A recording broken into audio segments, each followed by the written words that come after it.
Être vrai. Il existe dans la vie spirituelle une vérité que nous comprenons souvent trop tard.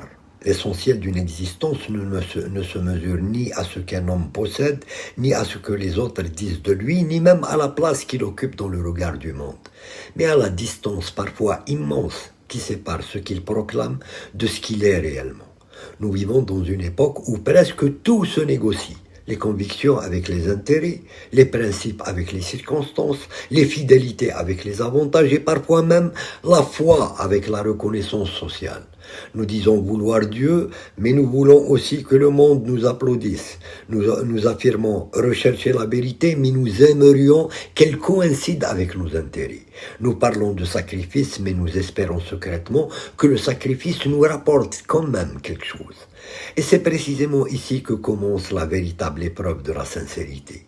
Que reste-t-il de notre engagement lorsque personne ne nous regarde, lorsque rien ne nous récompense, lorsque la route devient longue, lorsque nos efforts restent invisibles, lorsque la reconnaissance ne vient pas et lorsque le monde nous offre une porte de sortie beaucoup plus confortable?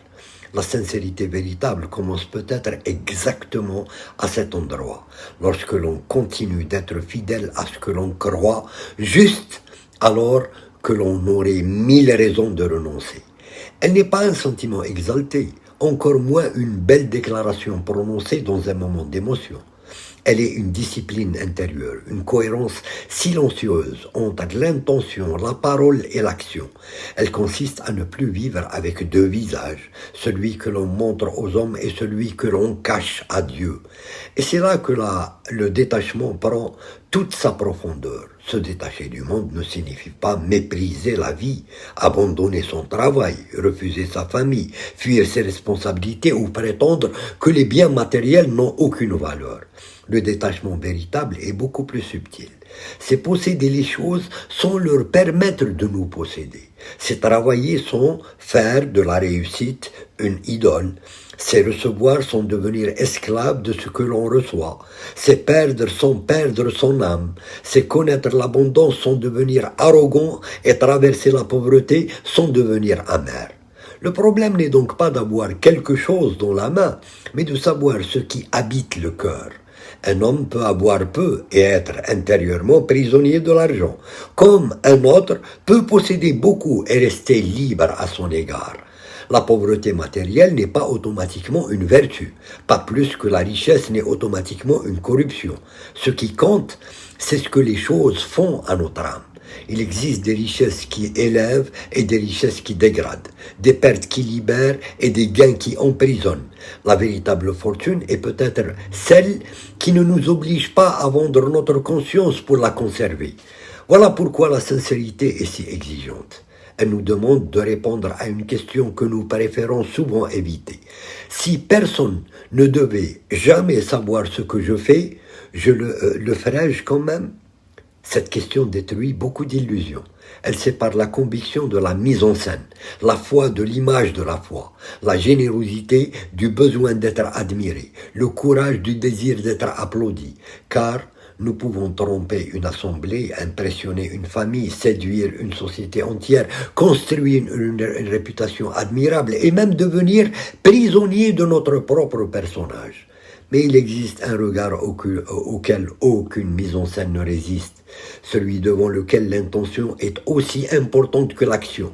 Et cette idée devrait profondément modifier notre manière de vivre, car elle signifie que l'existence humaine ne se résume pas à ce que les autres peuvent mesurer. Les hommes voient le résultat, Dieu voit aussi le chemin. Les hommes voient la réussite, Dieu connaît les combats invisibles qui l'ont précédé.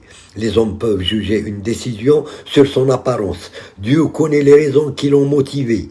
Et parfois, ce que nous considérons comme un échec apparent peut être sur le plan intérieur une victoire immense, tandis qu'une réussite spectaculaire peut cacher une défaite morale. Voilà pourquoi Il faut se méfier d'une conception trop superficielle de la récompense divine.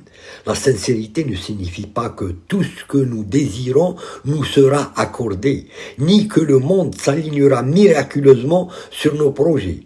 La foi n'est pas un contrat commercial passé avec le bon Dieu. Nous ne sommes pas sincères pour obtenir une promotion, une richesse, une victoire politique, une guérison, une reconnaissance ou une existence sans douleur. Je crois que ni même moi tu m'as parce que mɔgɔw ka faamuyali kɔnɔna na parce que a bɛ dɔw kɔnɔ ni tilennen don i y'i ka ko bɛɛ di ala ma ni ala y'a fɔ k'i k'a kɛ cogo min na genre i tilennen don tiɲɛ sira kan i bolo ko kojugu man k'i sɔrɔ i bolo ko n'i ye laɲini mun kɛ dɔrɔn k'a kan ka sabati ten sansan parce que e y'o fɔ o y'i ka laɲini a bɛɛ kɔrɔ t'o ye donc i bɛ se ka kɛ mɔgɔ tilennen ye mais ko wɛrɛw bɛ se k'i sɔrɔ i ka ɲɛnamaya kɔnɔna na n'olu ye défiw ye donc caman bɛ yen fɛnɛ olu ka ɲumanya bɛ kɛ mɔgɔw ɲɛ de kama donc c'est une réalité an bɛ mun ye bibi na i kana sɔrɔ o mɔgɔw kɔnɔna na i b'i ka ko kɛ i k'a kɛ i yɛrɛ kama i ka kɛ i nikun kama ne bolo o de ɲɔgɔn tɛ donc nin video in tɔ ka jan an b'a a dan nin yɔrɔ in na j'espère que a ye faamuyali caman sɔrɔ a kɔnɔna na a kana ɲinɛ ka abonné an ka chaîne sanfɛ